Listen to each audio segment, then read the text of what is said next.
of knowing. All right, man. Welcome to Crrow777 Radio. This is episode 250. Jason Lindgren is with me and Mark Passio is with me. I just wanted to make a note as we jump in.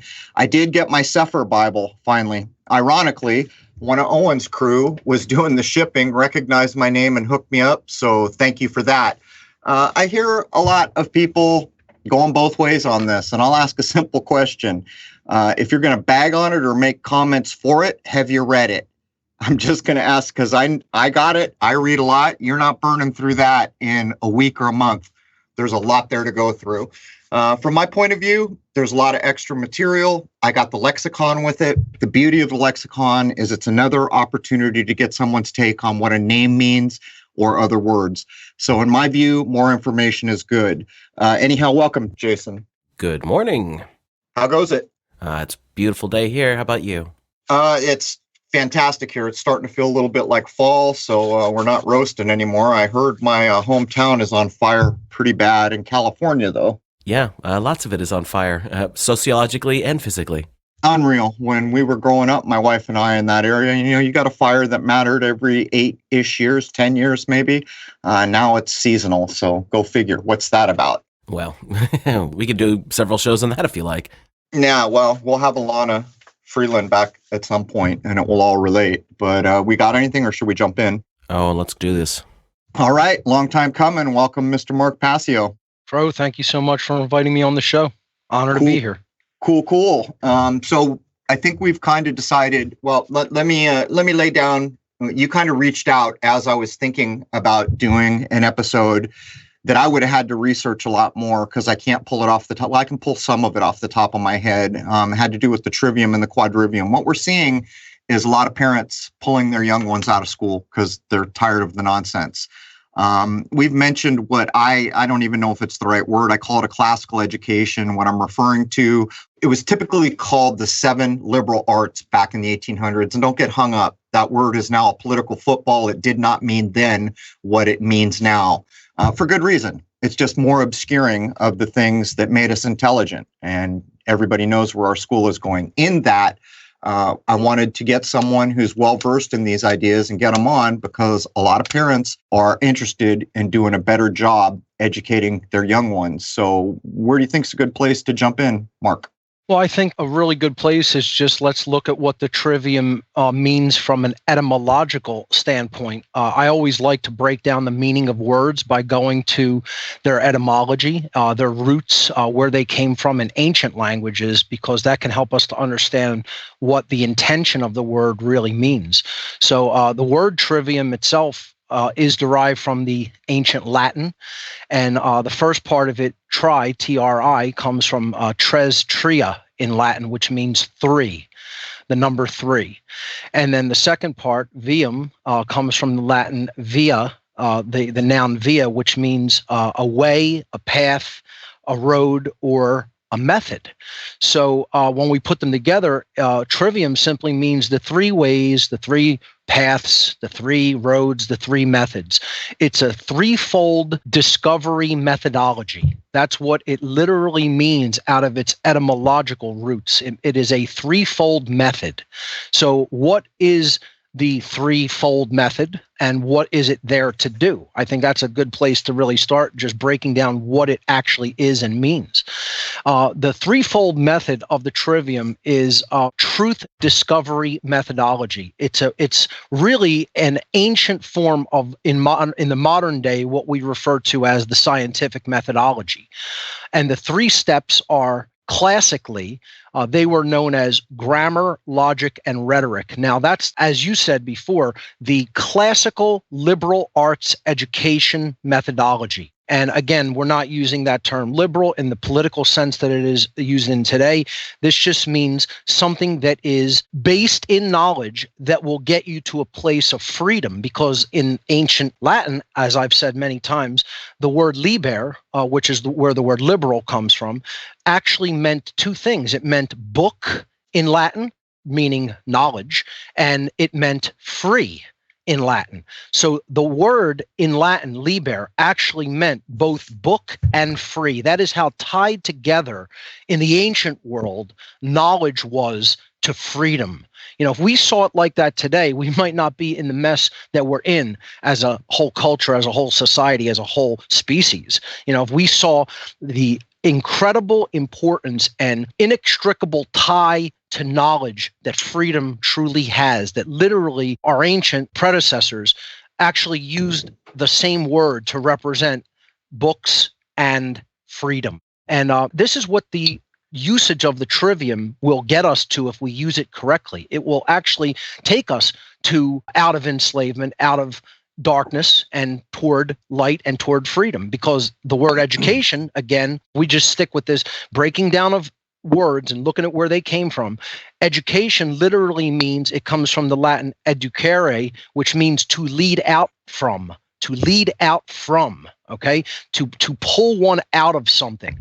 And what a true education, what the true classical education did was it led us out of the darkness of ignorance and toward the light of knowledge if it was used correctly.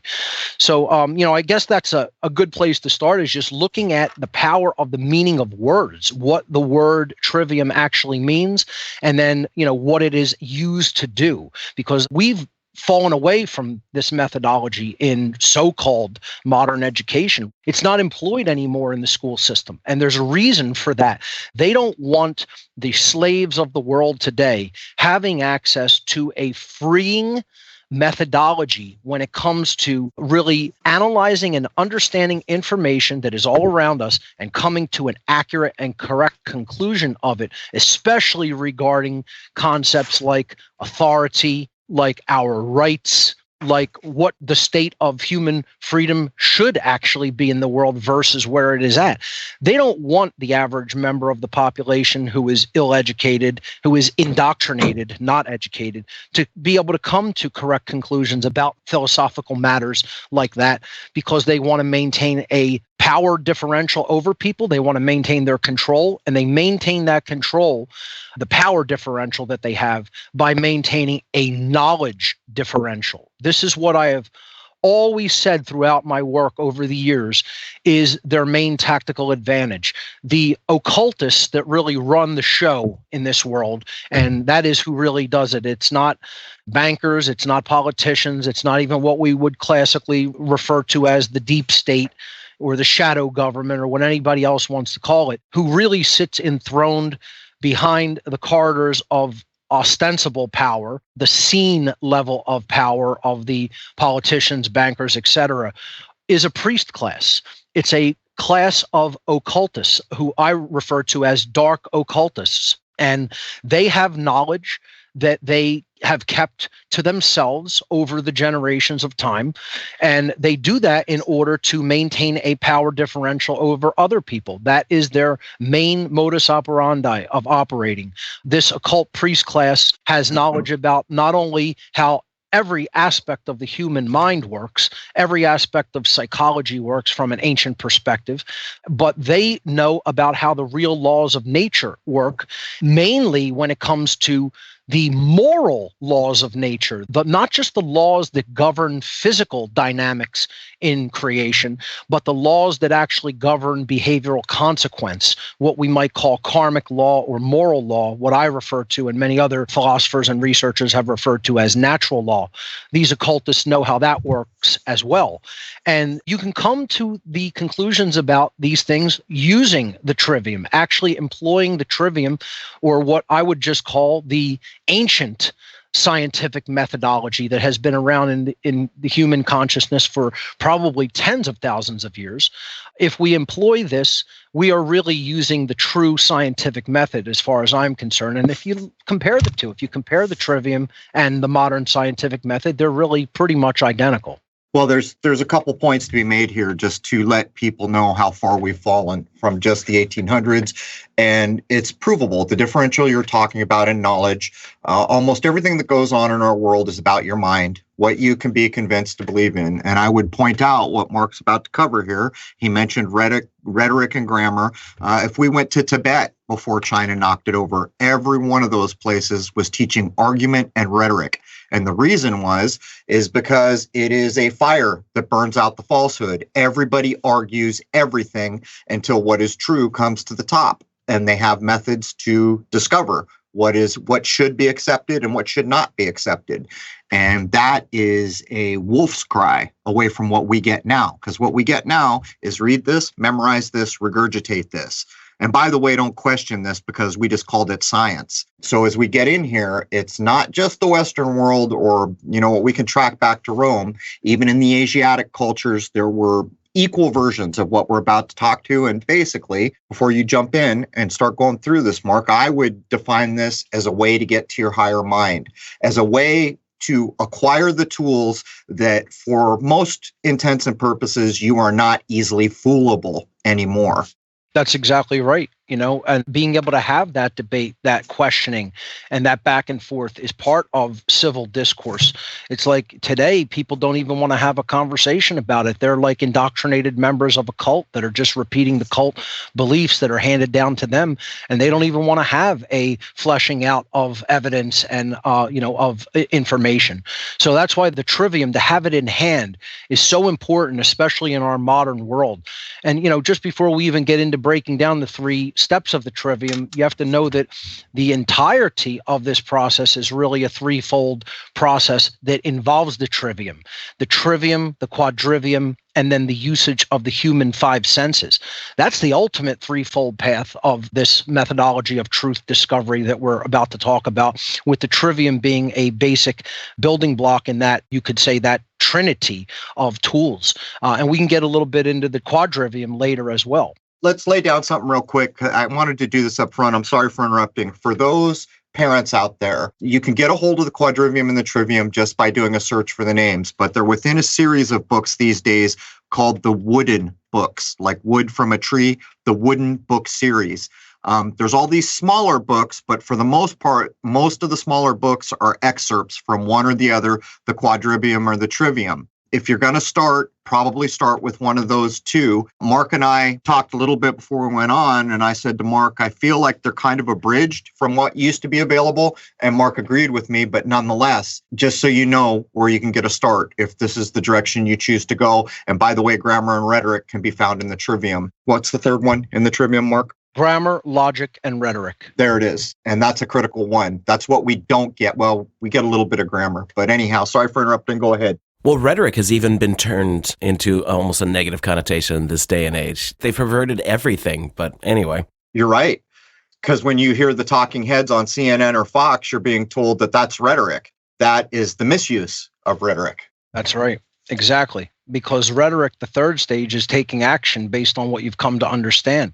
So that's really when you put what you know into action in the right way, in the true sense of rhetoric, that's really wisdom. And, we could break down the trivium. I like to break it down from 3 points of view. You could look at it from the sense of the classical trivium, which is really kind of in the middle as far as time goes, But I like to really explain the trivium from the ancient perspective. The ancient trivium, and these tools were in hand deep into human antiquity, okay? They're not modern. The ancient Egyptians understood these concepts. Even going back into pre-Diluvian times, this was understood by our ancient human ancestors. The ancient trivium you could look at as knowledge, understanding, and wisdom. This has been called the occult version of the trivium or the esoteric version, okay? So that's the ancient, deep into the human antiquity, the version that they used and the words that they sort of used to represent it. Knowledge, understanding, and wisdom. The classic trivium, which we've been talking about, classical liberal arts education methodology, was grammar, logic, and rhetoric. And then I like to apply a modern way of looking at the trivium through what we might call modern information models, like computing models even. And that is input, processing, and output, which everybody would simply understand from a computing point of view. This is what is done with information when it's entered into a computer, processed, and then output. So we could look at it in any of these ways, but the steps remain the same. The first step of the trivium, whether you're talking about the ancient trivium, the classical trivium, or the modern trivium, is knowledge or grammar. So it's knowledge in the ancient, grammar in the classical, and in the modern system, this would be the input phase. Okay. So this is the gathering or aggregation of information. That's the very first step. It constitutes gathering or aggregating all potential forms of information that may or even may not be relevant. You have to take in a whole lot of information to be able to have enough cross-comparison data that when you go into the processing stage, you're not missing any pieces, any variables, any components. So this is information gathering. It's the information that you're gathering so that you can process it and then come to an understanding of it and then act upon it. Now, one could say that this is the most important step of the trivium, the knowledge step, the grammar step, the information gathering from all information, available information sources. And here's why. If you don't do that step, and I would qualify that with a caveat, if you don't do that step thoroughly enough, if you don't gather enough data, if you miss anything in that step, you are going to proceed to the next steps with incomplete data, with incomplete information. That's number one of critical importance to understand when it comes to the grammar or knowledge step of the trivium, the first step of it, okay? You cannot leave out important variables or data, because if you do, the next two steps aren't going to yield positive results. They're not going to yield results that are going to really take you to an accurate understanding of what you want to study, nor is it going to lead you to correct action. Okay, now the step by which our reality is ultimately controlled is that step one. Because what are the current controllers of the world attempting to do? They're trying to hide knowledge from the people or censor available knowledge from the people. They know that as long as people have the totality of the data set, the other steps of the trivium can and would potentially follow. So they have to control the entire perception of reality based upon availability of information and information not reaching people's eyes and ears. That's how scared they are that this would become almost an organic process, that if information were out there and available to people in a wide way and an easy to obtain and an easy to digest way, okay, that the people would come to an accurate understanding of it and then act rightly upon it. And this is part of what we as publishers struggle with, what we as a form of media personalities often struggle in getting the information out there to others because of the control over information, the control over media platforms and social media platforms that is out there, the control over information sharing platforms. You know, this censorship agenda is really diminishing the information pool that is out there. I would say 10 to 12 to 15 years ago, at least let's say 10 years ago for sure, there was way more information online about what is going on in the world than now. Easily available, I should say. The censorship effort has pushed it into what we might call the dark web. It has pushed it into much more difficult to find places that you need to be a little bit tech savvy in order to obtain. And that's a very bad direction. It's a direction that is going to inexorably push us more toward physical confrontation and conflict as time goes on. Because if you control that level of information availability and you enact censorship, you are really preventing a peaceable evolution in consciousness, and you're forcing what could be a very traumatically violent one. And it's not a good precedent that has been set regarding the availability of information. This first step is where everything is based upon, is hinged upon, and it's really where the world is controlled through that availability of knowledge. This is why you have the modern secret societies, the modern dark occult orders of the intelligence agencies nested inside the media, nested inside education, nested inside big tech. There's no accident that that is done that way.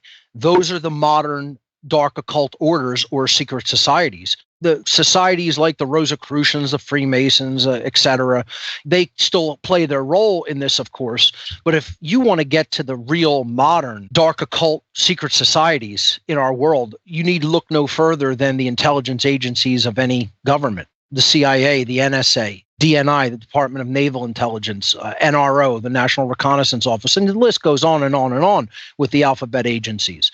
But these are the people who are ultimately working through big tech, the media, et cetera, to curtail available information and prevent it from getting out there in a very easy to digest manner by the mainstream public. And that's why they have their lying talking heads on the media 24 hours a day giving us incorrect information, misinformation, wrong grammar, wrong knowledge. It's not knowledge, it's misinformation.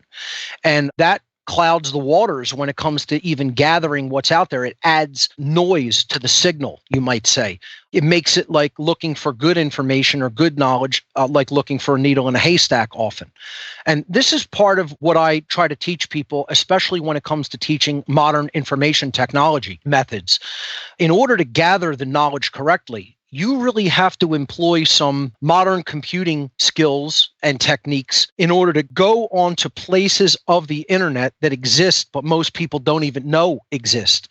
How many people really know in a really deep or complete way how to utilize BitTorrent and obtain information through that?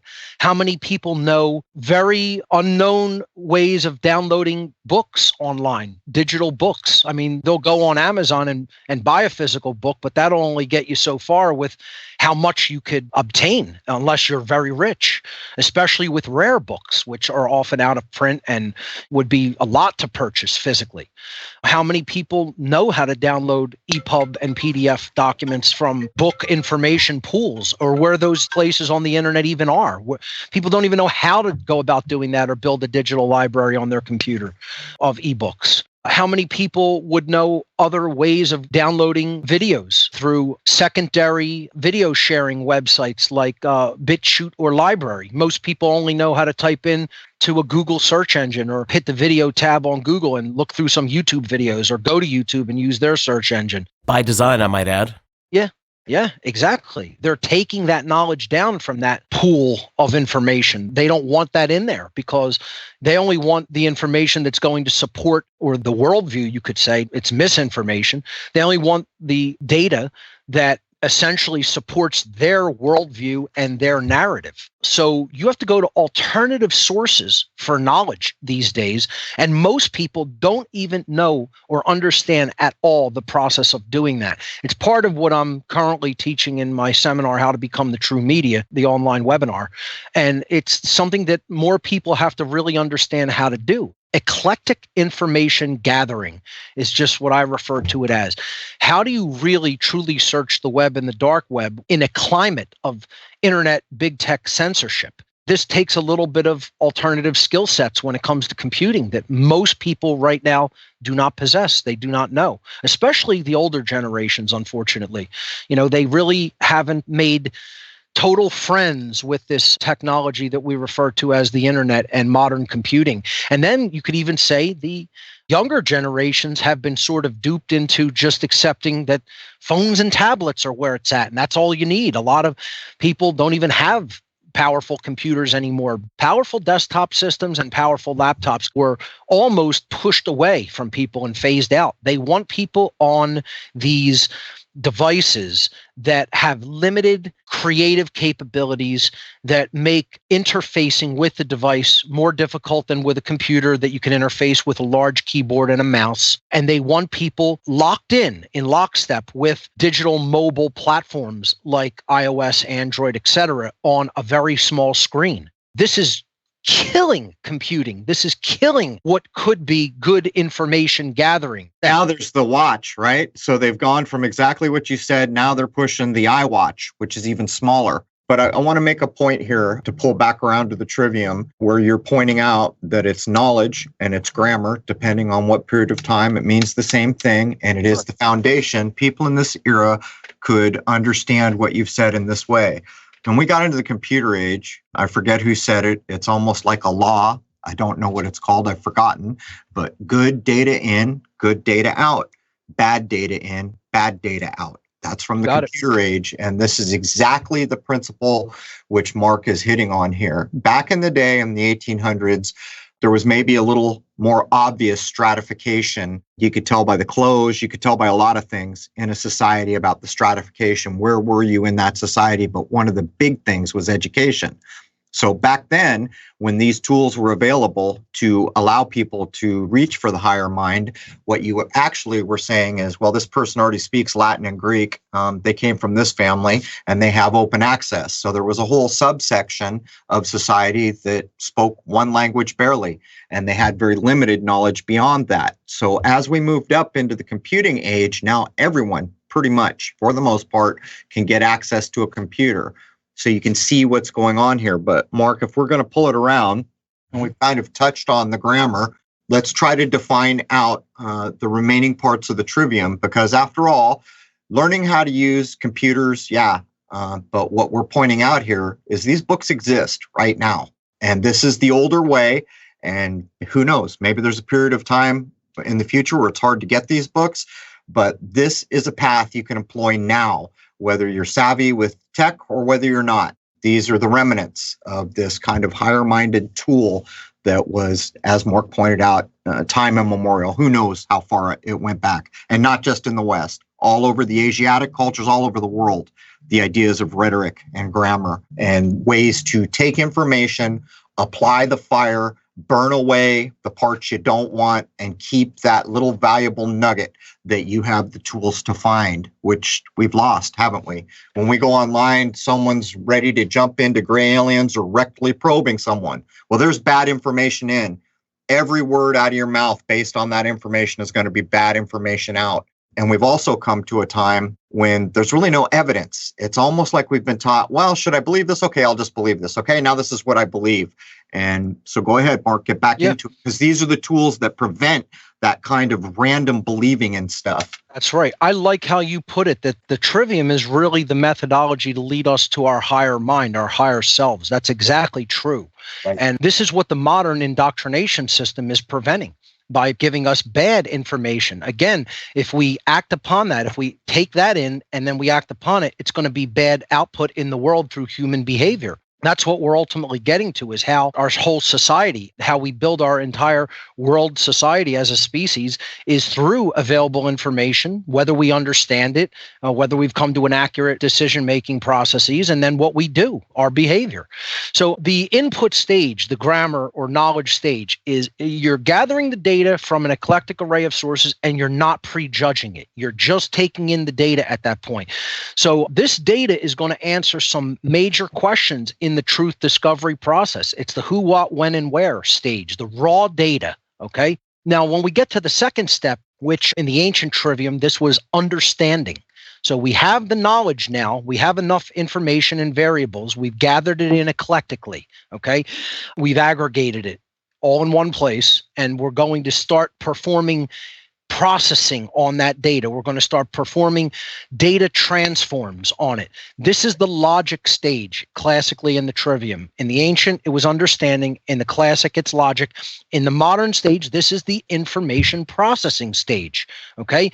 So this is how you're going to know what the data that you just took in ultimately means. Okay? You're going to understand why it's important.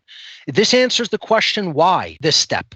What's the reason behind this? What's the meaning to this? What's the purpose? Okay, so we get the raw data in step one. Step two, it's going to give us the understanding of the information so that we can answer the question, what does this mean? Okay, and this is going to ultimately direct human decision-making processes. This part, the processing stage, the logic, the understanding, the mid stage of the trivium, okay, it's going to basically be the foundation upon which action is taken. See, when you ask the question, why do people act a certain way, right? If people ask that question, but when we ask it, it's going to invariably come back. They act the way that they act because of what they think they understand based upon the knowledge that they took in. You see how the trivium works in an entire basis about how all of human society is structured and behaves. The individual bases their behavior on their understanding, the mid stage of the trivium. And that in turn is based upon the information that they took in or didn't take in.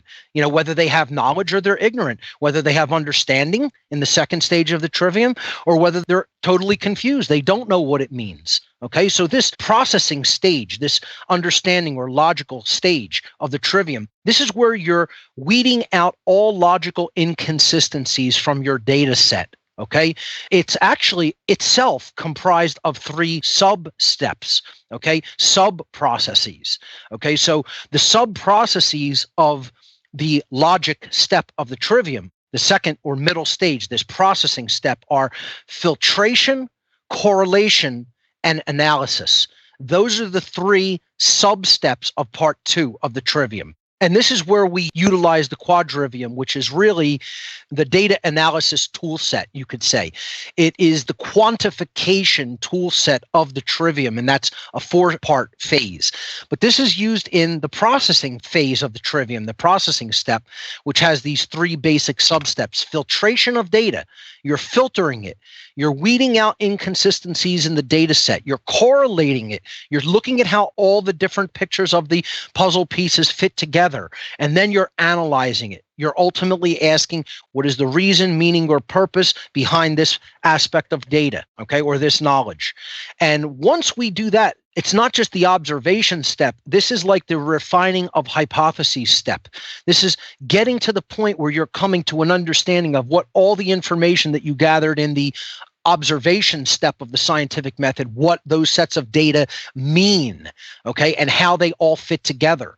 So this is, again, a very critical step, because if you don't logically process all of the data that you've come to and come to an accurate understanding of what it means, you're not going to act rightly upon it, which is the 3rd step of the trivium, which is rhetoric, wisdom, or the output phase, if we're looking at it from the computer model. Okay, so, and again, wisdom was how they worded this 3rd step in the ancient trivium. Okay, so wisdom was about action, right? See, wisdom people traditionally think of as knowledge. No, knowledge is separate from wisdom. Knowledge is gathering the raw data and having that in hand. And then understanding means that you have correlated that data set and you know why it's important. You've answered the question, why? What does it mean? What is its reason or purpose? Okay. In this 3rd step, wisdom doesn't just mean knowledge. Wisdom means doing the right thing with what you have come to know and understand in the first 2 steps of the trivium. Okay. So wisdom is actually right action. A lot of people confuse wisdom with just knowledge. It is not. Being wise does not mean that you're very knowledgeable. There are many very knowledgeable people, okay, who know a whole lot, who aren't very wise. Okay, we could look at just the examples of people in the medical community or the scientific community. They could be very knowledgeable people, but it doesn't make them wise. It doesn't make them wise individuals. It doesn't make them very spiritual individuals. It doesn't make them people who really want to do the right thing, okay, with what they have come to know or understand. They will often use it the wrong way, and that means that they don't have any wisdom. Wisdom is action. It's knowledge and understanding put into right action. That's literally what wisdom is. That's this 3rd step of the trivium, which means once you have the knowledge and you have the understanding, so you have all the raw data, you know who, what, when, and where, right? You have the meaning behind it, the why. What's the meaning of all of this? How does it all fit together? Then you have to answer the 3rd question, well, what am I going to do now? How is this knowledge going to be used so that real change can be created, so that we could actually really do something positive with it? That's the output stage, the rhetoric, the wisdom, okay? And just think about it. That's behavior. What we do with what we know and understand is human behavior. So when we look at this in a reality model, in a building of reality, how our reality is built, people are going to gather information or not gather information. They're going to understand the information or they're not going to understand it. They're going to come to a place of wisdom about what they know and understand and do the right thing, or they're not going to do that. So you have knowledge or ignorance in the 1st step. That's the 1st step. It's human beings arriving at a place of knowledge or remaining in ignorance. Then in the 2nd step, they come to an accurate understanding, or they remain confused. And in the third step, they employ wisdom, meaning they do the right thing with what they know and understand at that point, or they engage in total folly, which means that they act ignorantly and they remain in a place of confusion, and their behavior reflects that. So each individual's behavior is going to be based on the quality of their decision making in step 2, the understanding phase, which in turn is based on the quality of their knowledge or information gathering in stage 1. So we have all these examples that are left over, and I'll just throw them out because people have a better understanding of these old cliches. What's the old cliche there, Mark? Fool me once, shame on you. Right. Fool me twice, shame on me. It's exactly, this is derived exactly from what Mark just said, because I might have had my guard down and you were able to fool me, but I've got the tools to determine whether you're up to no good. So if you do it to me again, that's on me. This is why, because people were given these tools. Biblically, we could say separating the wheat from the chaff, right? There's all these ideas, or the idea of purification through fire. Same idea going on here. How do you get to a meaningful, worthwhile bit of knowing? Not belief. Notice how I'm not saying belief, because that is one of the biggest problems right now. Oh, I saw this on TV. Now I believe it. This is what I believe. And the big problem with belief, which is contrary to the process. See, what Mark is pointing out does not lead you to believing in things. It leads you to knowing things. And there is a major difference. In the modern era, when we come to believe things, it's a royal pain in the you-know-what, because most people who choose to believe a thing, it's just a choice based on nothing of value. And then it is very difficult for a lot of people to unbelieve what they have chosen to believe. And so what Mark is pointing out is antithetical to the idea of just deciding to believe in a thing. Did I say that right? I think that's perfectly accurate, the way you just explained it. We are trying to get people to analyze data that is before them, not believe anything. That's it. I said at the very beginning of when I started What on Earth is Happening, from day one, the most dangerous thing anybody can do is believe what I'm saying. I don't want you to believe what I'm saying. I don't want belief. I'm trying to destroy belief, believe it or not. I am trying to destroy models of faith and just wildly believing something. I think that we should use our wonderful intellect and intuitive capabilities both together to come to accurate understandings of information, of what is out there in our world, so that we can act rightly upon it. And no belief is required in that. You could say that maybe one initial leap of faith is required, that the truth is there, that it exists, and it can be known. It can come to be known. These are the tools for knowing it. These are the tools for coming to a place of knowledge, understanding, and wisdom in our world, so that we can generate a different result, so that we can manifest, we can co-manifest reality differently than we have been. We have been unconsciously co-creating our reality. We have been creating our reality in ignorance, in confusion, and in folly. The first, second, and third step of the trivium, we have it all out of order. Not even out of order, we're failing at it, okay, societally. That's why we're in a place of chaos. That's why we're in a place of the destruction of true spirituality. That's why we're in a place of enslavement. We have not engaged these methods. We have left them at the door. We have left them on the back burner. We are not receiving true education in our modern society through the classical liberal arts education methodology known in the ancient world as the trivium. We are not engaged in real education of our young. Instead, they go indoctrination. Again, education comes from the Latin prefix e, meaning out of, and ducere, meaning to lead. So to lead out. To lead out of what? To lead out of darkness, to lead out of ignorance. That's what real education is. We don't have that in the modern school system. We have indoctrination. So look at what that means in Latin. In literally means in or into in Latin, the prefix in. And then doctrere means to speak into. Okay? So indoctrination means to speak into one. It doesn't mean to lead one out from. It means to put information in through speaking, through speech. Okay, indoctrination, docere means to speak in Latin. So indoctrination means to speak something into someone. It doesn't mean to lead them out from ignorance or out of darkness. Let's give an example, Mark. Let's just give a simple, quick example of even not going to the full extent, but just simply applying common sense. So you know what, Mark? I saw this TV show the other night on UFOs, and I believe in UFOs. So let's give an example of how a person can just cursorily take a look at what they're about to try to boil down to see if there's anything there. First of all, words have meaning, don't they? UFO. Well, what does that mean? Unidentified flying object. So now you have just stated you believe in unidentified things.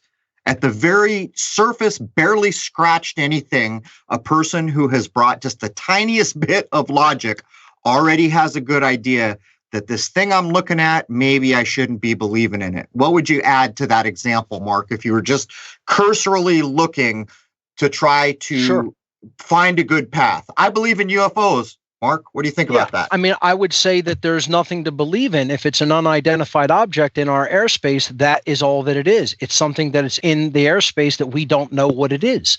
Right. So you don't jump to any conclusions about it unless you have enough data, unless you can say, well, that doesn't conform to any potential aircraft pattern or technology. It's no covert technology that we may know about that is being developed. And you wouldn't jump to conclusions and go to the rhetoric stage to say that you know what it means unless you had enough information to apply the logic step, the mid stage of the trivium, the processing stage, to actually analyze what it was you were seeing. Could you ever have enough information with what we're talking about?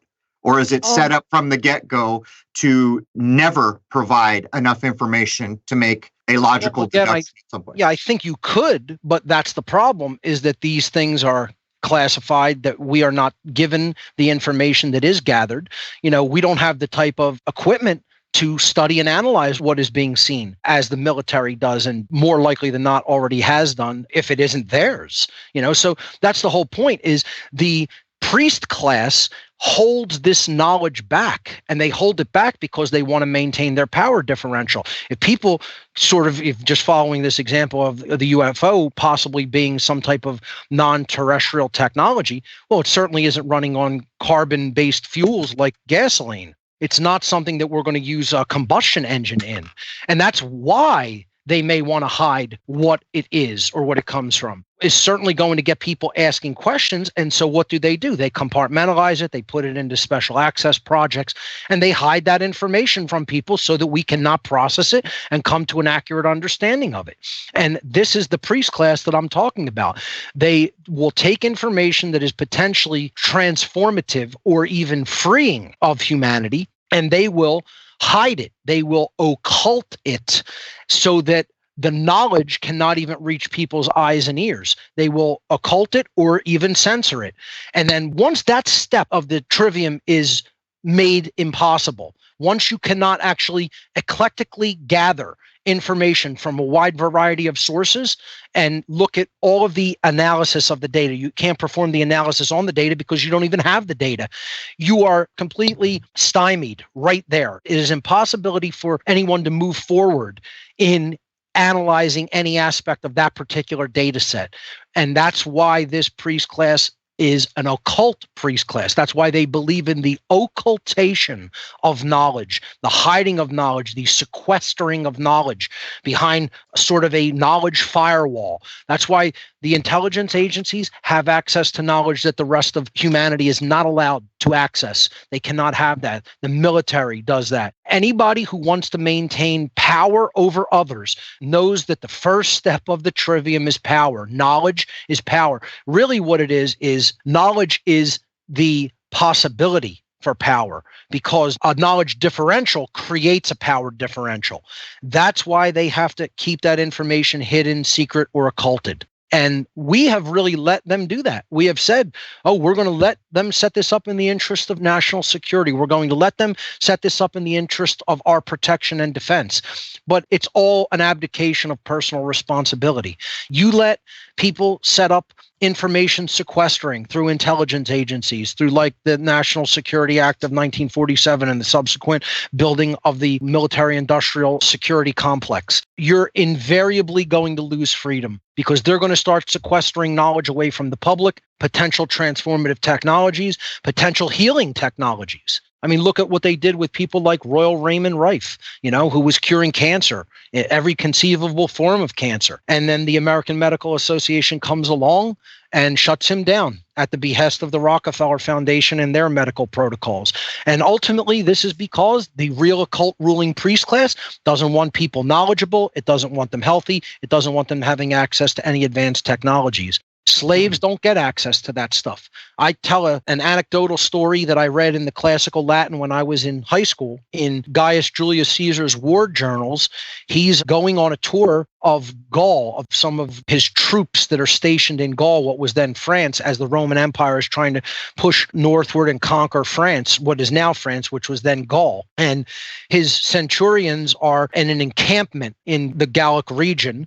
And one of them is, they took slaves with them to perform ancillary duties like carrying equipment and things like that. Again, the Romans had a master class and a free class of people and a slave class, as did the ancient Egyptians and probably just about every other ancient culture. But he sees one of his centurion soldiers talking to one of the slaves who is in the encampment, probably setting up equipment or getting ready to carry equipment. And he's talking with him and he's telling him how the free class of people learn the trivium from their parents and teachers in their schools. And he's telling him what the trivium is in this story, in this war journal. And Caesar sees the centurion doing this, and he goes over to him and he tells him, "How dare you do this? You are telling one of our slaves from our culture what the trivium is, what it can do, what it's used for." He said, "Soon he'll not want to be a slave anymore. He will not want to continue to be a slave when you teach him the trivium, because he'll be able to figure out that this is an unjust condition that he is being held in, that no human being should be held in chattel slavery." There it is. He tells the centurion that he will have other soldiers put him out into the wilderness of Gaul and leave him there for the Gauls to deal with if he continues to teach the slave the trivium. Think about that. He tells one of his own soldiers, if you keep telling this slave what the trivium method is and how it works, I will have other soldiers take you and leave you in the wilderness of our enemy so that they can find you and deal with you. It tells you what it means. It means that it teaches critical thinking. That's right. And that's that. And that's exactly what they don't want everyone to have. That's right. Teach you how to think. It's like the difference of living in the forest, and these guys have steel axes and these guys do not. Almost. It's a tool above all others. But Mark, we got to wrap up hour one. So Sure. We come in under an hour. If I'm not mistaken, when he comes back from Gaul, isn't that when he crosses the Rubicon? So. Yeah, we get those kinds of things. But I'll add one thing to kind of bolster the importance of the higher-minded tools that have been laid down here. Think about the James Shelby Downard, for those of you that have read King Kill 33. Look at how much knowledge is gathered before anything is done. This place has a name. This name means this. It's in this latitude. It's in this longitude. It's in this city that was named in this year. Just a massive, massive, massive bit of knowing going on there. And that's exactly what Mark was pointing out in the first steps of the trivium. Now, what gets tricky in our age, and maybe we'll touch on this, I want to get into the quadrivium an hour or two, is so much of what we see done these days is plausibly deniable. But it doesn't matter, because when you get to your higher mind, there's a bit of knowing going on there, and you can smell when the damn biscuits are burning in the oven. No one can tell you that the biscuits are not burning in the oven. You just know they are. But Jason, anything you want to add before I wrap? I hope everyone can really understand the importance of what was just pointed out in this first hour. The capability for critical thinking is being taken away and has been taken away from so many people in this modern age, and it's exactly what you need to be able to identify what's going on around you, or you'll have the situation like we're in right now. Well, what did I do with you? You know, you're one of the few people that I talk to regularly that's not my family. What did I do with you, 1 or 2 years ago? I sent your daughter a copy of the quadrivium and the trivium, didn't I? That is the level of importance. But we've got to wrap. So that brings hour one of episode 250 with Mark Passio and Jason Lindgren to a close. We're going to come back in hour two and we're going to get into the quadrivium and other things. We're going to open up a little bit more because this will run on YouTube. Crrow777radio.com is the only real Crow site, so all the others are doing fraudulent things. Join us on the other side at Crrow777radio.com. The free hour will be posted there, but for members, if you log in, there's the second hour, and that's where we're really going to dig in and not have to guard our speech at all, although I feel like it was pretty openly delivered in hour one here. So join us on the other side at Crrow777radio.com for the second hour of episode 250, and I'd like to wish you all a happy, healthy, and higher-minded year ahead. There it is, man. Cheers.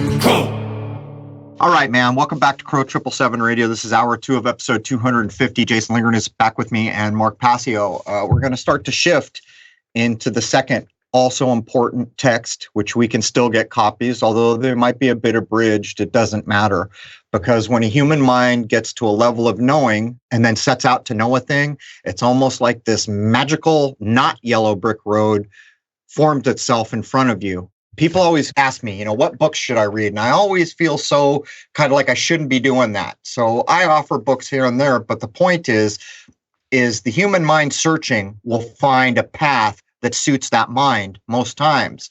And in this, as we get into the quadrivium, which incidentally, I was fortunate enough to have picked up much of the principle of the trivium when I was young, just because of my father.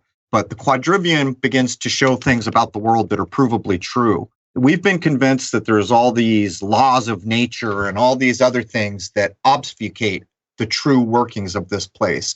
When back in the day, back in, I guess, what we will call the ancient day, they'd already laid down what makes this place work. Everything vibrates. And if you know this to be true, then you know that every supposed law of nature will work from that foundation forward. And how many times have I gotten into a thing that Jason and I might yet rip apart? The table of elements. Those are not elements. Those are combinations. And people get hung up because when I point out what the philosophical elements are, they are philosophical elements. Philosophically, they cannot be divided or subdivided any further, but actually, in a factual way, you can break them down to these supposed particles that exist, and they'll even use the word molecule and atom. There's just a hell of a lot fewer of them than the mainstream brings us. So when we get into the quadrivium, we begin to be handed tools that allow a human mind, each of us individually at our own level, wherever we may be, to challenge what we've been told and to draw these lines that provably exist in nature. These are not theories. You will not find a theory in the quadrivium. Anyhow, welcome back, Jason. Good afternoon. And of course, the whole thing has been set up so that you acquire the needed skills from the trivium to move on to the quadrivium, which will get into more things that perhaps more traditional schooling today even would get into: arithmetic, geometry, music, and astronomy.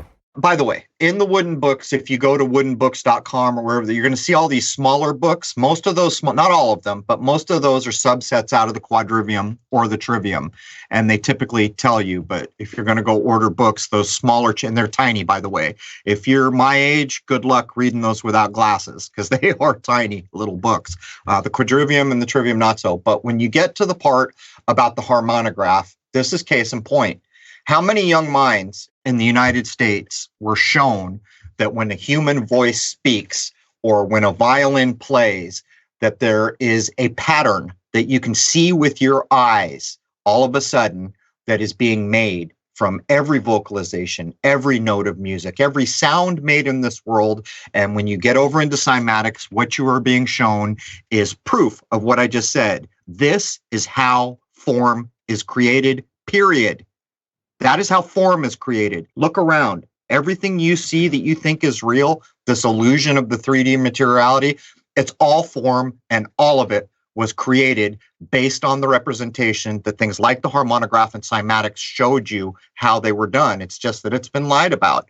What would you add there, Mark, if we were just going to quickly cover these ideas? I would say definitely that the universe is form that is spoken into creation. This is a concept that I cover constantly when I talk about if we want to create a different form or expression of our experience, we have to speak it into existence as a lower variation or a smaller microcosmic form of the larger macro creator of the universe, the ultimate mind of creation that created all of the laws of nature and all of the forms that we see. We are a smaller version, a mirrored version of that in that whole, in that all. And if we're going to change our reality and restructure it and reform it, then we have to do that with the power of our voice, with vibration, with our vocal energy, by telling people the truth. This is the third step of the trivium, rhetoric. This is putting what we have come to know and understand into right action through wisdom. And that's going to give us that different generated, manifested reality that we are going to then have to live with and in. We are going to have to experience. That's going to become the human experience. And the quality of that experience is going to be dictated by the quality of our behavior, ultimately. And our behavior is going to be based on what we understood, based on what we took in. Okay, based on the knowledge that was given to us, spoken to us, left for us to read, to consider, etc. That's why if we're not part of that process of rhetoric, of publishing your results, being the media, speaking the truth to others, okay, we're not part of that formation of that different reality. We're just still going along and letting other people create reality for us, and or unconsciously co-creating our reality. You can consider that the fourth and final. It's not even the fourth step. It's the manifested result that we get as a result of how well we carry out the first three steps of the trivium in our entire society. So I totally agree. It's about vibration. That's the second of the 7 Hermetic principles. The only one that follows, that's predecessor to it, is the principle of mind, the principle of mentality, mentalism. The all is mind. Everything is a construct of mind. First and foremost, for something to exist, it has to be thought of first. More first etheric, forms, right? More etheric yes. than voice. So you're saying the That's voice right. puts out these vibrations, but at a more etheric level, mind precedes all. And I have said That's so right. many times, mind precedes everything. And by the way, you just heard exactly what Dave J told you false witnessing is. Now you understand if you apply it to everything Mark and I just said. But Michael A. Hoffman, who went back to show how Hermeticism and Platoism or Platonicism, whatever be the right way, the application of Plato to the early Vatican was misused. We should point out, Mark, that we live in a duality here. It's proven by the simple gender alone. If you didn't know anything about polarity, gender shows you that we work in a duality. In other words, for men to exist, women have to exist. For women to exist, men have to exist, and they're polar to each other in a way, but they're complementary. And that is the conundrum of living in the 3D reality. So when you take what Mark just said and you turn on your evening news and all this BS nonsense fear is spewing to millions of minds, what is going on? Well, there's the creation of our moment through the mental ideas that are being expressed, and then by every voice that goes to the water cooler to false witness, to echo Dave J, the nonsense that was just put out there. And if you don't think there's a spiritual price, look around you. How many face diapers do you see around you today?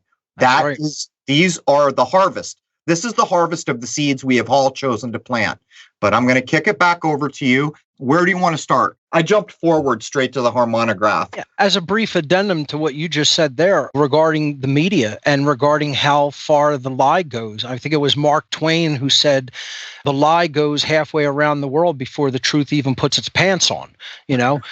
And that's the entire problem. All you have to do is ask yourself the dynamic of how many people are being told the mainstream narrative through the mainstream media. They're very, very active in what they are putting out there with their voice. Their rhetoric, although it's false, is very, very abundant.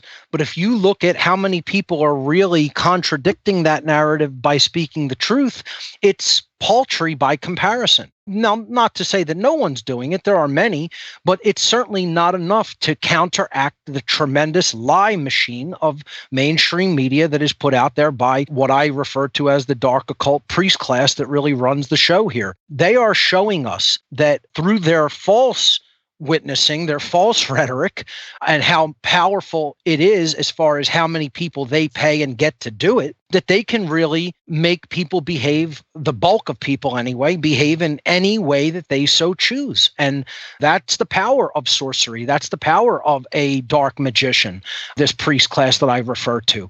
We have to take that seriously. This enemy is not to be underestimated. They have a lot of resources at their disposal. They have an incredible body of knowledge, a wealth of knowledge at their disposal that they sequestered from the rest of the world through ancient times and carry with them from those times till today. And they know what they're doing. They're a technotronic occultocracy. That's what I've referred to it as. They are technocrats, a technocratic occultocracy. They're technocrats. They know how to put this information out with technology. They have incredible amounts of resources that they pay people to do their bidding. And they have the occult information, the occult knowledge on how the human psyche works. So they know that they've probably even actuaried out in actuarial supercomputers where people's consciousness is at and how much they can manipulate it and bend it and control it. They know what they're doing, and they're not to be underestimated in that regard. Let me add a thing too. I mean, would you agree with this? It's almost as if when they deliver, they take the idea of 3 in the trivium and they remove one part. Now, they really haven't removed it because how they're delivering it includes all of the trivium. But what you are hearing is missing a part because the logic is gone. That's and right.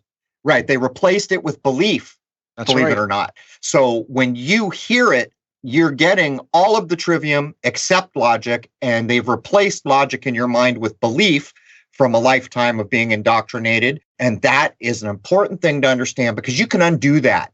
At any time, an adult mind can say, I'm tired and believing in crap, and I want to know some things. And by the way, a lot of people who are very religious come here, and I spend a lot of time saying, don't bag on religious traditions. And I mean it. Right now, you could say a lot of things about religion, but you want to know what most people won't do at the face of a gun? Throw out their spiritual beliefs. And we need that right now. And the Vatican is throwing it away. But to get back to the point, if you read the Bible and you believe it, you're missing so much because what's actually on offer there at deeper levels than just simply believing a surface narrative is all this knowing. And by the way, I don't know how familiar you are with the Western religious text, Mark. A lot of what you will find in these things is kind of trickily encoded in words and euphemisms and metaphors and all these non-surface narratives. And so what happens is even that has been applied to us to knock the logic out of us. You just believe this thing. Logic doesn't exist in your world, but sorry for the jump in. Those texts are collections of allegories. They are not really meant to be taken in that literal sense. They're allegorical stories, which we are not getting the correlation of. That's part of the 3 substeps of the trivium middle process of logic. And again, it's a good segue because you said that what they're giving us is bad grammar, wrong information. It's not knowledge. It's really non-knowledge. Okay. And then they're asking us to just take it in and re-output it through our rhetoric. That's really how we control each other. We police each other by putting out the same wrong information that they give to us. Garbage in, garbage out through behavior. If garbage goes in through information, garbage comes out through societal behavior.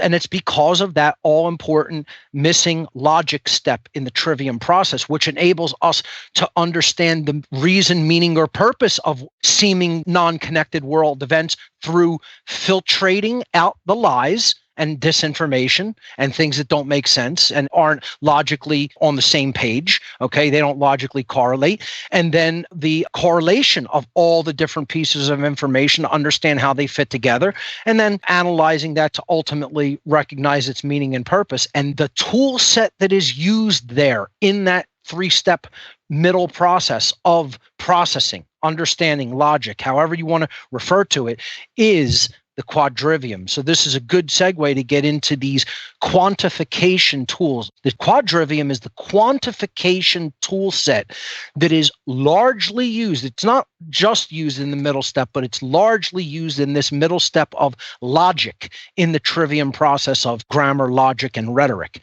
So I'll start delving into the quadrivium in sort of the same way I did the trivium in the first hour. Let's look at what the word comes from. The ancient roots of the word etymologically will help us to understand what it means. So quadrivium comes from quator, meaning four in Latin, quad, generally meaning four. And then again, via in Latin means way, path, road, method, etc. Okay. So we do something via this process. Okay. That means using this method by way or method of. Okay. So putting that together, the quadrivium is a fourfold path to truth. It's a fourfold tool set. And again, this goes in this trinity of tool sets, the trivium, the quadrivium, and the five senses, the 3, 4, 5, which is the right triangle. Okay. The 3, 4, 5 Pythagorean triangle. Okay. The trivium is the 3-step process. The quadrivium is the fourfold quantification tool set, and they go hand in hand with the five senses. They connect with the five senses. So the quadrivium, or the fourfold quantification tool set in the trivium process, largely used in the second phase, the logic step, is arithmetic, geometry, music, and astronomy. Arithmetic, geometry, music, and astronomy. So we can take each one of these in turn and break them down and explain to people how this fourfold quantification tool set works to help us in the trivium process, especially in that processing stage of filtering out logical inconsistencies and then correlating our data, and then ultimately understanding what is its meaning or purpose. So the arithmetic stage, it's not like all mathematics. This is the basic forms of mathematics, the basic number, okay, basic combination of numbers through the basic mathematical arithmetic processes of addition, subtraction, multiplication, and division. Okay, that's what this first step of the quadrivium is. This first tool set within the quadrivium is about. It's quantity. We're talking about pure quantity, abstraction, looking at basic numbers. That's it. Nothing more complicated than that. Of course, this builds upon itself and gives us more advanced mathematics. You would get into algebra and trigonometry and calculus and matrices, etc. So are you talking, just to illustrate better for people, could we say like the monad and the duad? Would that be a way to represent the basic nature? Sure. That's the beginning of arithmetic math. It's just looking at quantity and combinations of numbers. It's pure abstraction through number is the first stage of the trivium. And the processes that we get out of arithmetic are addition, subtraction, multiplication, and division. You need that basic arithmetic tool set underneath everything else that all other information is going to be built upon. All other information processing or filtration is going to be built upon arithmetic as the first step of the quadrivium. Okay, so there it is. And by the way, even, when you heard me say the word, instead of saying one, I said monad. Doesn't that make your mind think about the concept in a different way? There's a reason.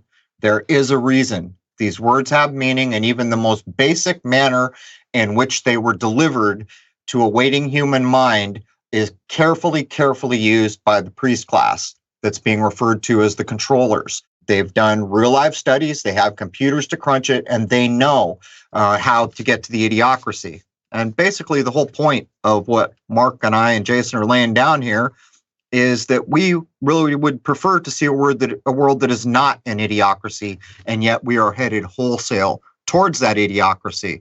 And basically what's being laid down here is one of the common mainstay tools that was in every education, almost everywhere where there were higher cultures, that are completely missing and have been since, I don't know, what do you think, Mark? I think I always claim the modern edit came at about 1911. You familiar with what I'm saying there, the modern edit, where we started to replace everything with these modern sciencey ideas. And here comes Einstein and, all these old things we used to know, those are no good anymore.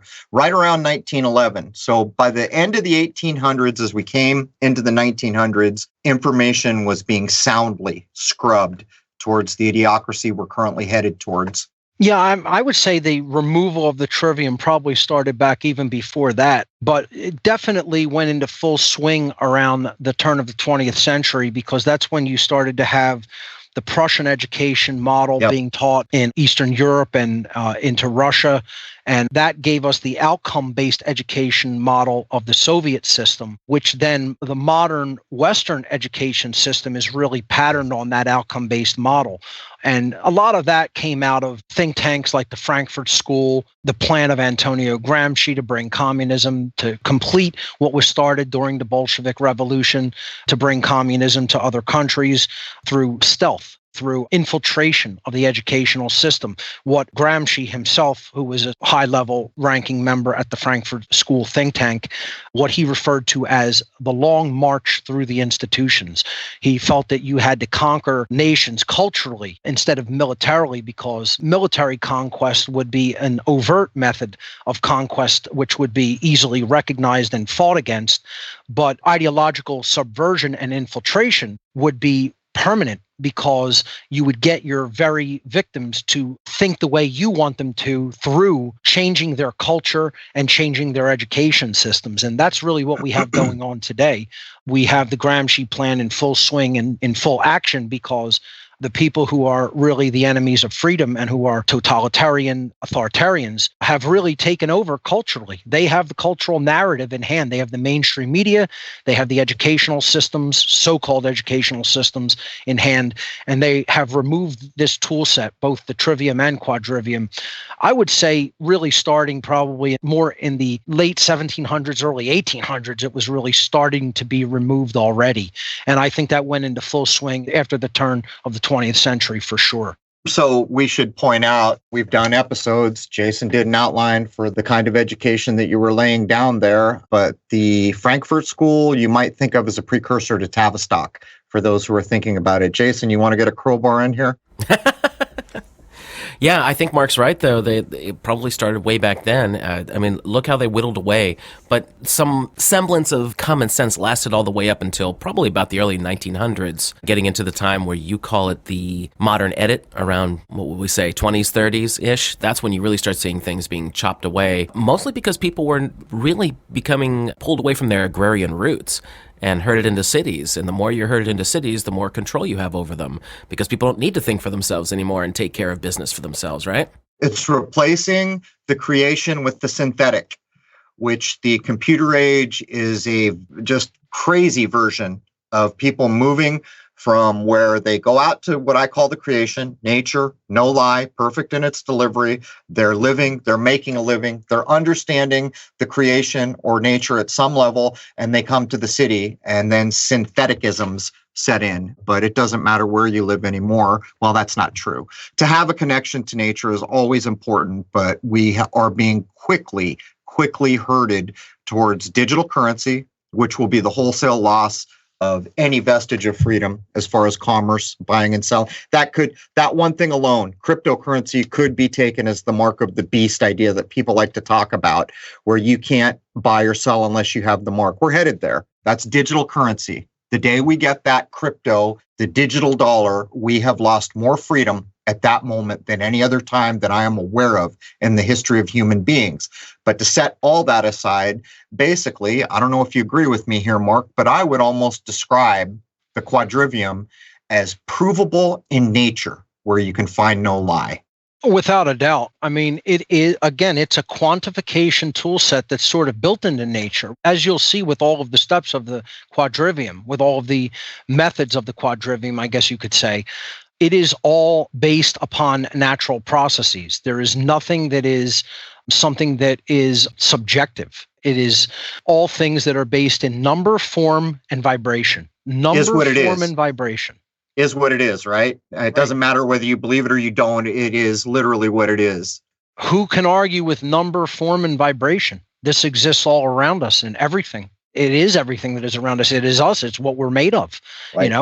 Everything comes down to something that is a quantity, quantum reality, a form of whatever expression that takes, and then a vibration, an energy. This is what everything is comprised of. So how could you possibly remove that from nature? It is nature. It's just a way of looking at it and analyzing it. That's it. It's just a way of making sense of it. We should understand how it works. We should also mention, it's not even an extra, it's an extension. It's a proxy idea that you could derive from some of the points. This will also go back to Dave J. pointing out that if you are echoing false witnessing about death, what you are doing. Now, if we go to what Mark just said, which is provably true, vibration. If we think of all things that we can see around us as having a vibratory level, then there is clearly a vibration that we can associate with life. I call it the rhythm of life, which is to say, when something is no longer alive, the only thing that has happened is the rhythm of life is no longer there. So you could say now the rhythm of death is there. But what's actually going on is the disintegration. Okay? So when you think of this is how form is created through vibration, we all know the things that we do, including thought, vibration at a more etheric level, that create the world basically by dumbing down the world. One of the overarching things they have done is removed most of us from helping create this reality. Literally. Now the evening news does that for you. Now the next 9/11 does that for you.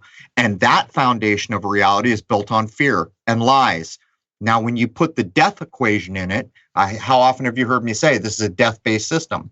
They are literally trying to take the resonance of life out of a human being and replace the lack of the resonance of life or the rhythm of life. What would you add to all that, Mark? I would say that is what the principle of vibration is ultimately all about. The higher vibration, the higher quality of life. And again, what you're saying is this technocratic occultocracy, this priest class that I talk about, they are a death cult. Yes. They are a cult that worships death and wants the destruction of that vibration, that vibratory form of life. That's why they engage in what the ultimate evil is. And the ultimate evil is, people have evil all wrong. Part of why we're in the situation that we are in and why people haven't used the trivium to come to the correct conclusion of what the real definition of evil is they don't want to look at evil. They think that maintaining a high vibration means not looking at the darkness or not understanding the methods and the accomplishment or what evil is trying to accomplish.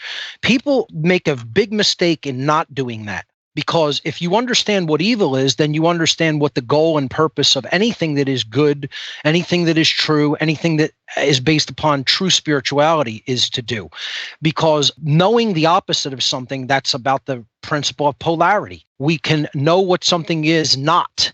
Okay, we come to know what something is by knowing what it is not. Okay, this is the apophatic method of truth, of the understanding of something.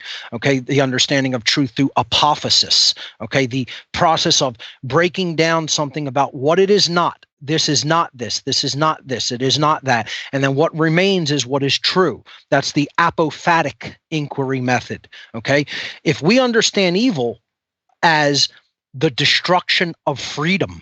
See, that's what so few people, they think evil, it's this dark negative force, this force that wants to just hurt or harm. That's not what evil is. Evil wants to enslave. It wants to control and enslave. And in doing so, it is destroying the greatest gift of creation, which is freedom. Freedom is pure potentiality to create. If you destroy freedom, you destroy the potentiality to create. If you destroy the potentiality to create, you are destroying that vibration of life, which is human beings as a co-creator of our shared experience of life on Earth and beyond. And that is cutting us off from connection to the ultimate creator of the universe. That is cutting off that connection to source energy, which is creation itself. We're a reflection of that. So if you cut off our potential to create something, you are destroying the gift that creation has given us, freedom, free will. Okay? That's what evil wants, ultimately. And people do not understand that. And I'm glad you went down this road, because what you've said is then cemented in the principle of rhythm. And as you pointed out, people are absolutely looking at evil in the wrong way. And that is a function of the way we've been educated in this world. You see, for good to exist, guess what? Evil's got to exist. Can't have one without the other. Can't have day without night. We could go down this road all day. Polarity, vibration, gender, all these things that prove this is a duality. As a matter of fact, I would even go so far as to say the people who choose what I call the left-hand path, the dark way, they're not violating any principle of nature. They do, believe me, they ultimately do, because they always have to go too far. They always got to do more and more and more and more until they are absolutely violating universal rights of the rest of us. Most of this priest class doesn't even have to get their hands dirty with blood, because all they're doing is telling people what they want them to do and then saying, we'll pay you to do this. And the other person saying, oh, I'll go and violate that other person's rights or life. The offer. Yeah. And this is also illustrated in the modern military. As the order people know, followers. I was a Marine. You know who you see out there with the gun? The 18-year-old. You know who you don't see out there with the gun? The 4-star general. It's the same principle. And so what's happened is you've been convinced to do these things that you shouldn't be doing because there's going to be a price. And what's even worse about what Mark just pointed out is most of these offers, which we've come to call them, having met so many of the legal minds, because they basically are, is convincing you to do damage to yourself. So it doesn't even involve a third party a lot of the time. Interesting that years back, the leaders would be the one front and center on the battlefield, and you just don't see that now, do you? No, politicians aren't going to go get their hands dirty with blood. They're going to go and tell a young, impressionable soul, this needs to be done in service of your country. And that person in their cultic belief system is going to say, yes, sir. And then they're going to go and take on all that karmic debt because they have not performed the process of understanding what this is all about by applying a truth discovery methodology to the situation of the world, to the human condition. This is really what I did to even analyze what was going on in the world and what the best method of going about of helping. This is what people unfortunately don't do to enough of an extent to get involved in this battle, to get on the playing field, on the battlefield. So many people say that they know, but then they aren't taking action. They're not doing that last step. And it's because they really didn't apply the trivium properly. They don't really understand that all-important third step of putting this out there for others. And when it comes to technology, I have a little bit more of a moderate approach to it. I don't necessarily think that it is always taking us out of our element. I think it can be used as a tool, like knowledge can be used as a tool. I don't really see a positive or negative. I see it as a neutral tool, but it's consciousness of the wielder that is going to determine whether it has a positive or negative outcome or usage. And that's why I kind of tend to look at all knowledge has a potential and it's neutral, and then we use it, and our consciousness is going to give it its ultimate quality. Like a tool, like a knife, again, you can make a healthy dinner for someone and it nourishes their body and mind, or you can kill them with it. It all determines on what is the consciousness of the wielder of the tool. I think the same sort of applies with any technology, even information technology.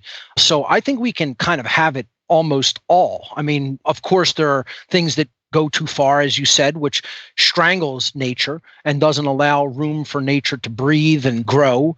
And if we put ourselves in that position constantly, like what we're doing through building mega cities, highly compact, densely populated cities, we get things like people treating each other harshly because they're all on top of each other, not getting enough sun, not connecting with nature at all, not having connection to the earth.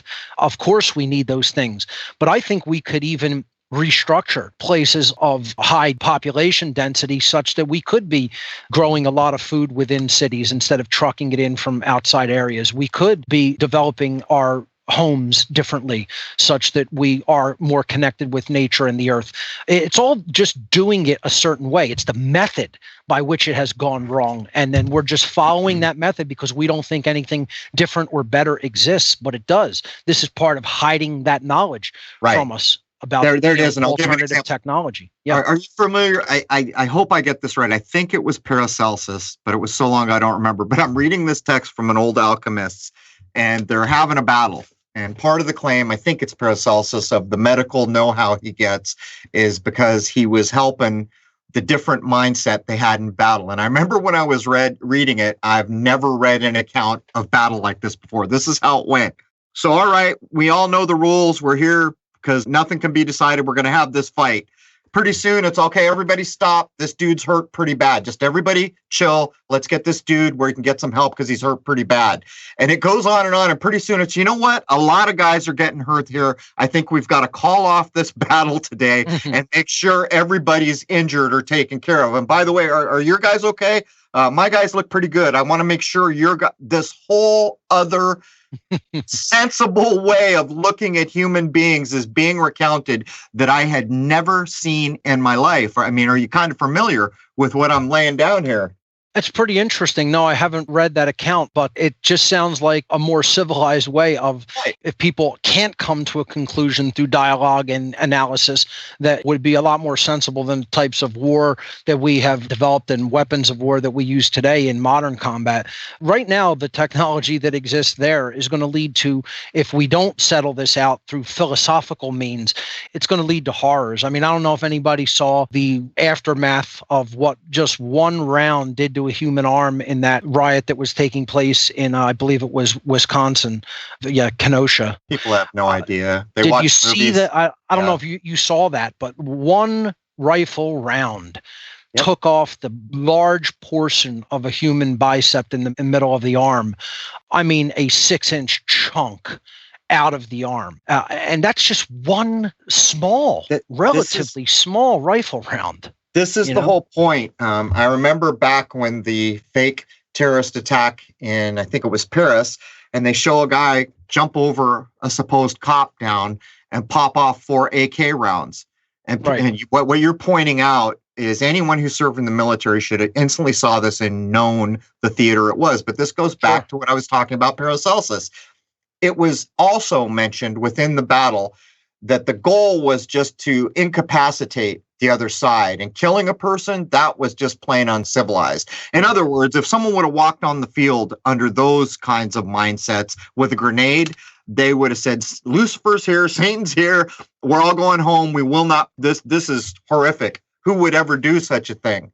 It was literally the complete polar opposite mindset. And look what Hollywood has taught us. We think you can shoot someone with a gun, but those of us that have seen what a bullet actually does to a body have a realistic idea of what a horror it actually is. Most of us watch some stupid rendition on Hollywood where a guy gets shot and he goes on and fights for 20 minutes. That's right. It doesn't work that way. This is what I've been telling people. War is not what you see in Hollywood movies. And if it's going to come to that, you're going to understand the horror very, very quickly.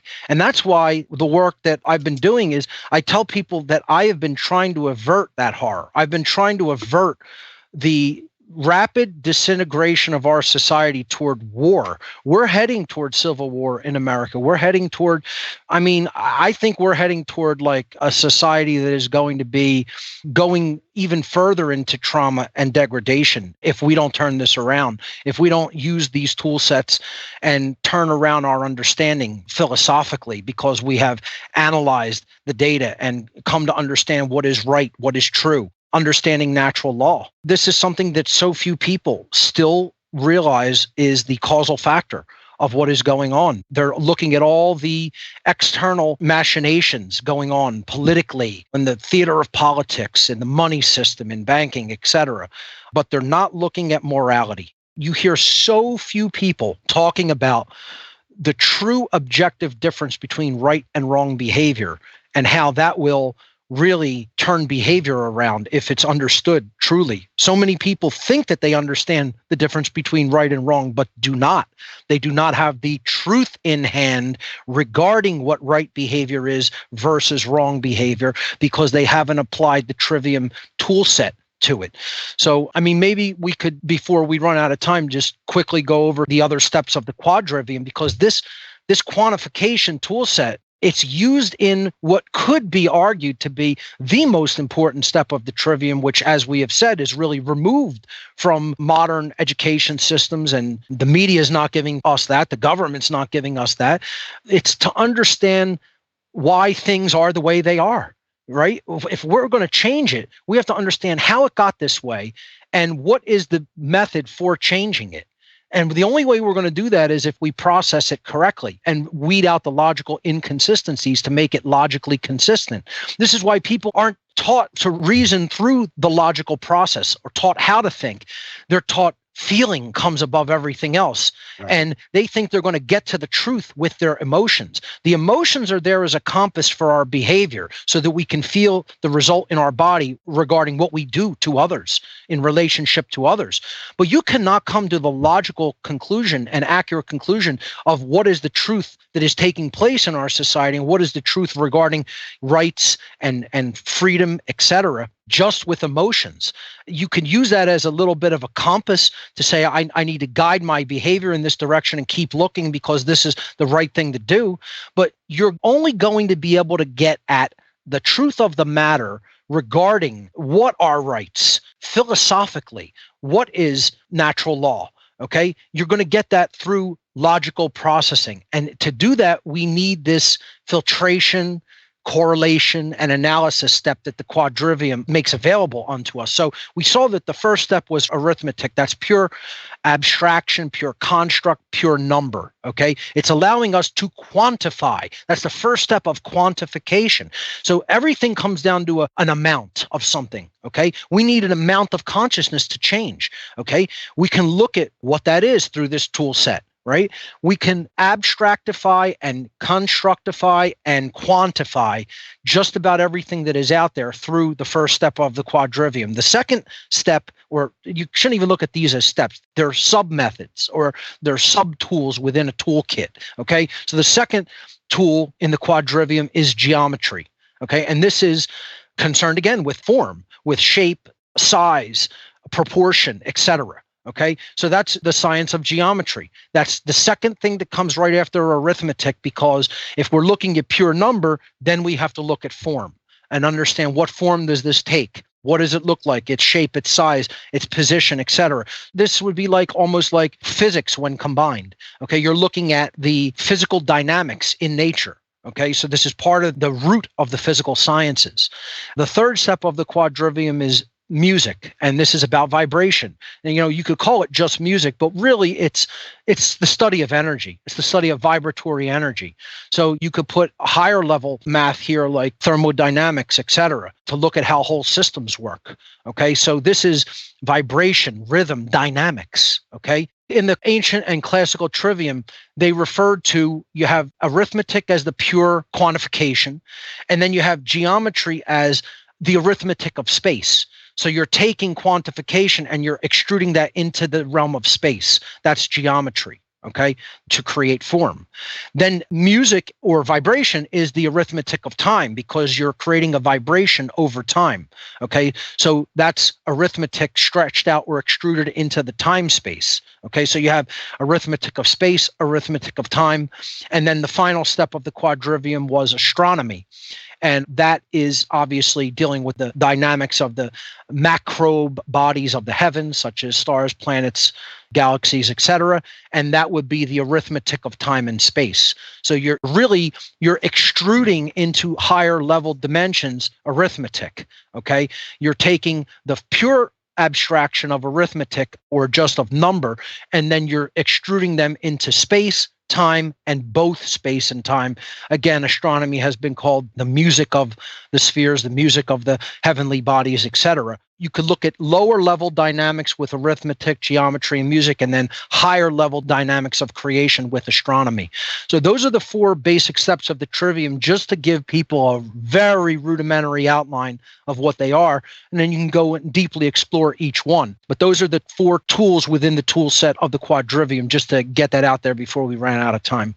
Mark, if someone followed the trivium and the quadrivium, went through the whole thing for a student, what kind of person do you think they would be at the end of that? What mindset and approach to life do you think they would have? If they did it correctly, the mindset would be someone who thirsts for knowledge and never takes no for an answer when somebody says you can't acquire that knowledge. They're going to keep going and pushing forward until they make a breakthrough and understand. So they're not going to be people who are content to say, oh, I'll never understand that. Those aren't questions for me to answer. They're going to, one, know that truth is objective. Two, know that if you apply yourself with enough discipline, you can understand it. The truths that are out there in the universe isn't here to tantalize and punish and torture us that we can never know the truth about how anything works. That's not what the universe is here to do. Okay. The construct of reality, of the physical 3D space-time reality called the universe in which we live, is not a torture chamber to endlessly tantalize us and say, you can never know. Incorrect. It is not that. Anybody who thinks that that's what it is has a dark worldview that really these dark sorcerers have. That's why they're so imbalanced. Okay. They think the universe is this prison preventing them from acting however badly they want to behave without consequence. Okay. And they don't like that. They want no consequence. They want to be God on earth. Okay. So if this is correctly understood and applied, the trivium and the quadrivium, you'd have a person that looks at knowledge and truth as the highest level goals to achieve, and knowing that they're objective and achievable, that it is knowable. This whole idea of postmodernism is the idea that nothing's really truly knowable. It's all just relative.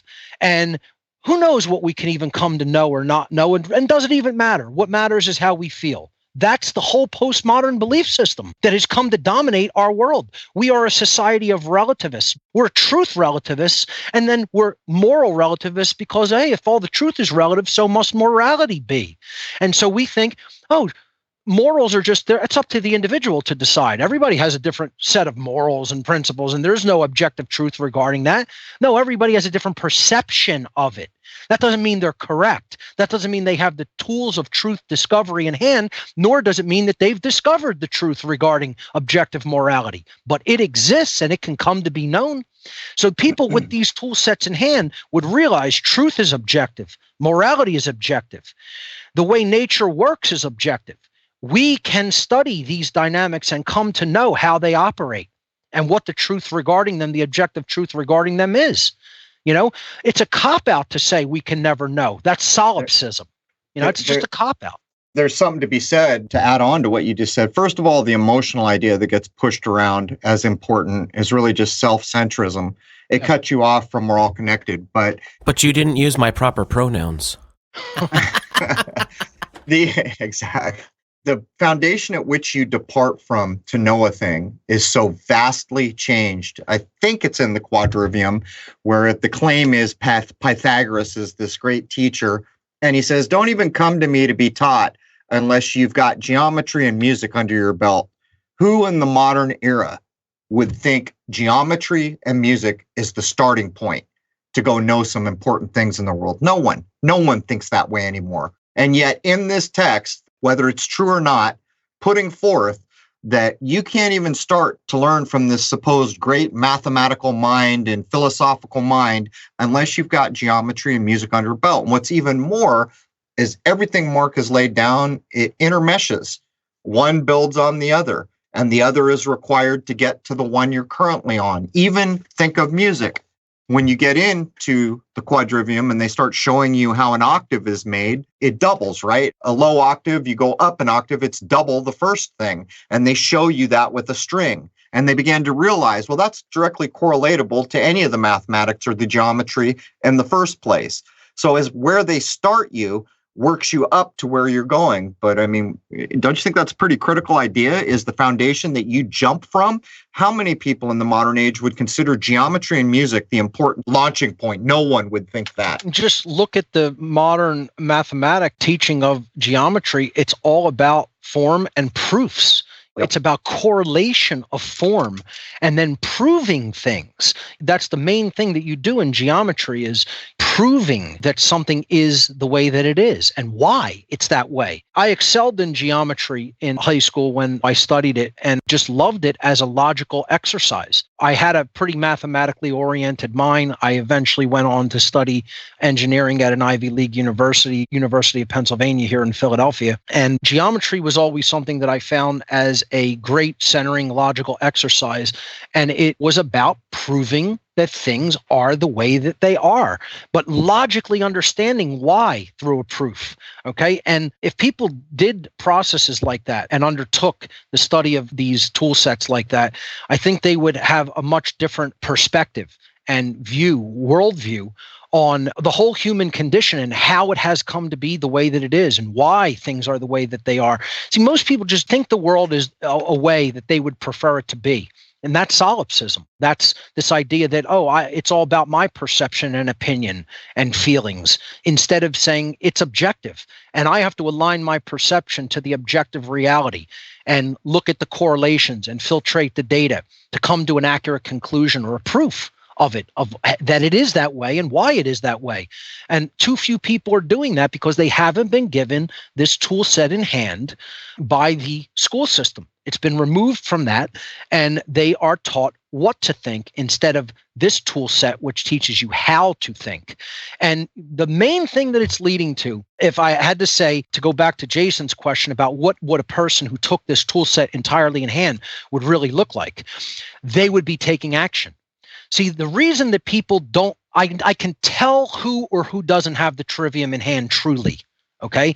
And all I really need to do is look at how much work they've published, right? And it's not about just quantity. It's about the quantity and quality, mostly the quality, of course, of work that they have published. And when you look at somebody who really isn't putting the third step of the trivium into action, which is wisdom, the publishing of your data, of your results, so that other people can come to the same conclusions and understanding, right? If people aren't doing that, they don't really have the trivium in hand. See, again, you could know and understand everything there is to know and understand and still be an unwise soul, because wisdom is putting it into action in the world through putting it out there to other people so that you can widely educate the masses. We're not doing that largely as a body of people. That's why we're losing to these occultists, okay? And whenever I hear people complaining, saying this person isn't doing enough or this person isn't doing it right, and then you look at their work, right? You just type their name into a search engine and say, well, what does this person put out if they understand so much, right? If they understand it and this person has it wrong, what are they putting out there in society? And then invariably, you know what comes back? A big goose egg, okay? A big nada, a big nothing burger, right? Because the people who are doing things like that, they generally don't really have the trivium in hand. They just think that they know. They think that they understand. But there's an old ancient Eastern adage, an old piece of ancient Eastern philosophy that came from a Chinese philosopher named Yang Ming. He said, to know and not to do is not to know. Meaning you can make the claim that you know, or even if you do have objective knowledge and you really understand what it means, you have that processing stage, that logic stage even intact, and you have all that knowledge and you understand it, you know its purpose, its meaning, why it is that way, and you're sitting back going, yeah, I know. And I know that millions and millions, even billions of people don't know. And I'm just going to be content that I have that knowledge and understanding. And you stop there. And you don't put that work out for other people. You don't put that knowledge and information out for others to take in your way, in your unique form, your unique vibratory form, okay? Your unique methodology of explaining it to people. And you're letting it just be the way that it is, knowing that there's this amount of ignorance in the world and that you could reach other people if you took action, if you actually got up off of your rear end, stop being lazy, put it out into the world instead of just listening and absorbing, watching, absorbing endlessly, right? That's a trap in and of itself. Most people are in that trap. They think they know, but they don't take action themselves. And again, to know, but not to do. To know, to claim to know, but not to actually take action in the world for the right reasons, which is true wisdom, is ultimately you didn't really get the full picture because you missed that stage of the trivium, which is to put it out there for other people. And without that, the lie is going to make its way all the way around the world before the truth puts its pants on. You know, what's interesting about so much of what we've covered here is the idea of common sense. The education that most of us have come through have removed the actual idea of common sense. That's right. Things that we had when we were young. If you go up to a 10-year-old child and say, hey, do you suppose you can see any detail on a thing that's 250,000 miles away from you? The young person will say no. By the time we're an adult, we accept that that's true because NASA told us it was. The common sense has been removed from us. But what's worse is when the common sense becomes apparent and people realize they need it, the form of common sense gets shaped on the mistakes from where they've been.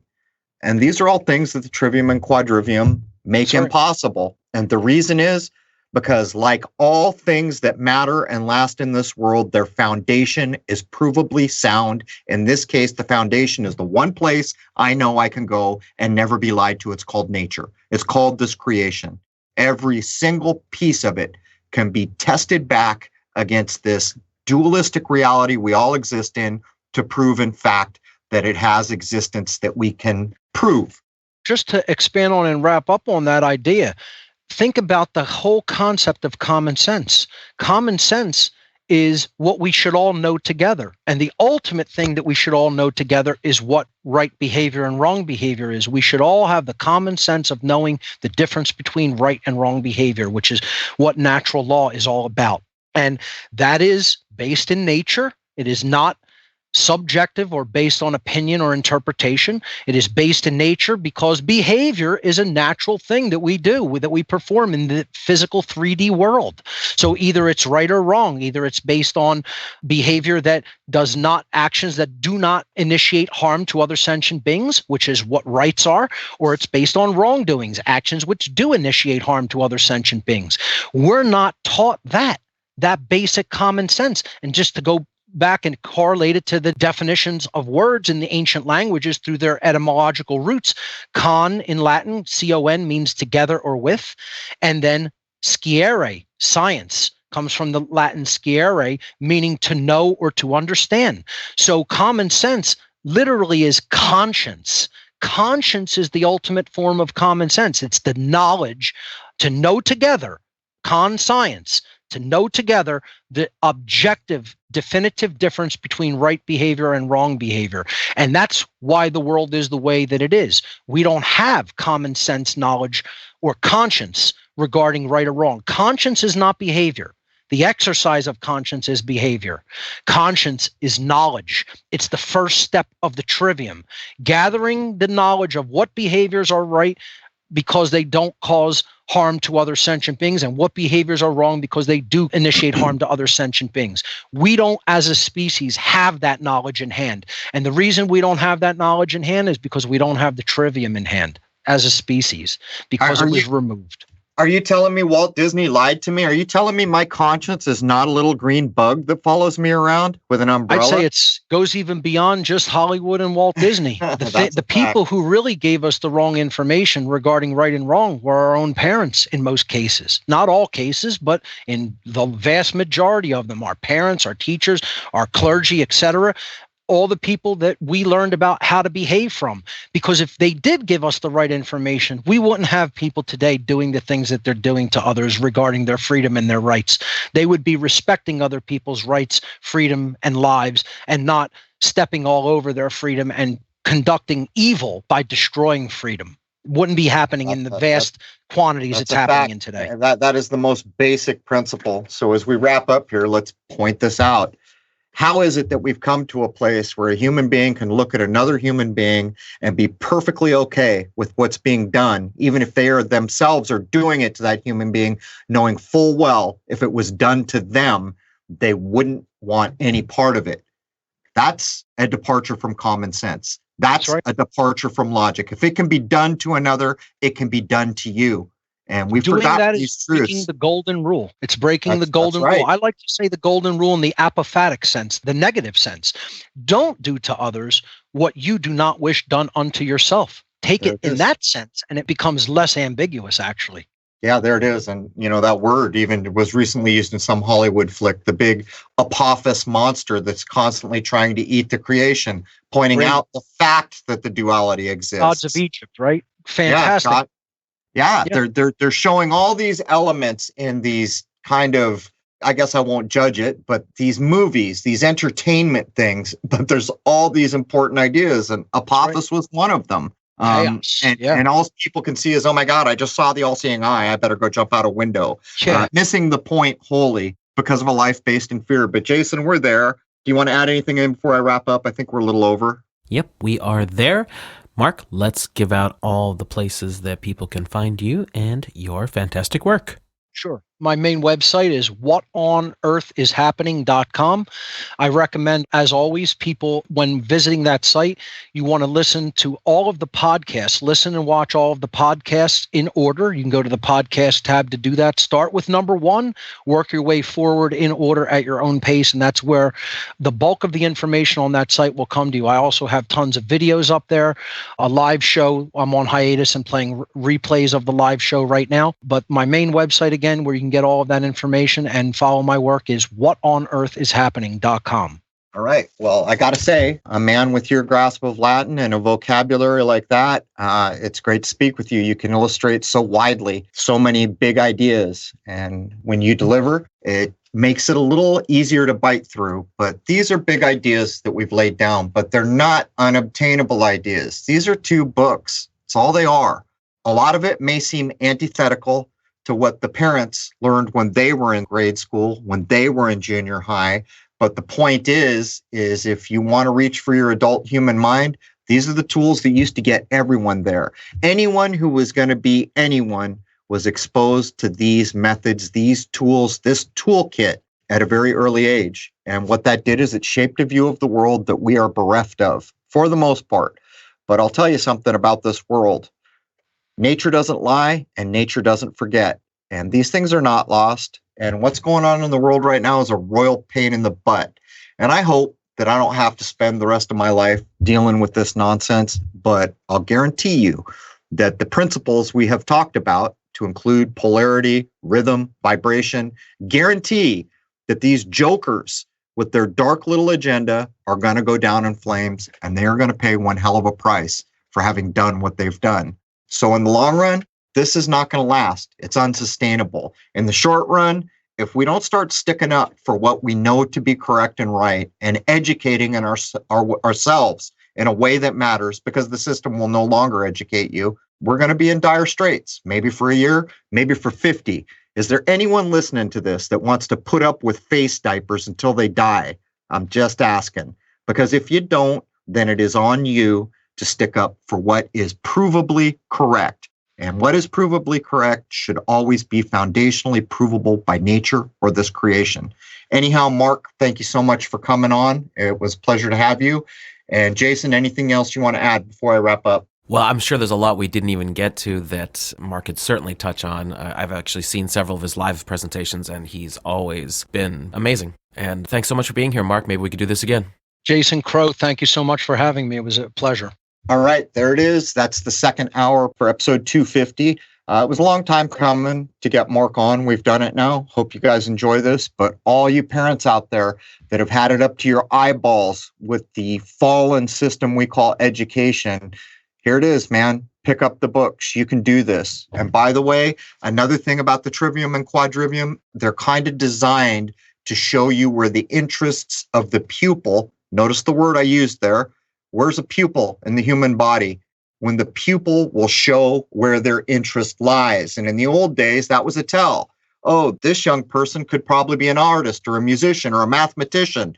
That's another thing that these texts do.